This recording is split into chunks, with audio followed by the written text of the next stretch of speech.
1 миллион рублей. На что можно потратить такую сумму денег в феврале 2026 года? Ну, к примеру, можно купить 10 17 айфонов, 15 ноутбуков, оплатить половину стоимости китайского автомобиля или внести первоначальный взнос при покупке квартиры в ипотеку. А можно приобрести тепловизионный прицел LONGOT RS75. Это вот такая вот елда размером с половину человеческой руки.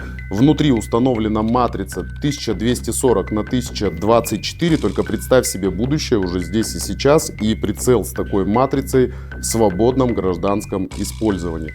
Четкая детализированная картинка, дальность обнаружения 4000 метров, лазерный дальномер и ударная стойкость 10 тысяч джоулей.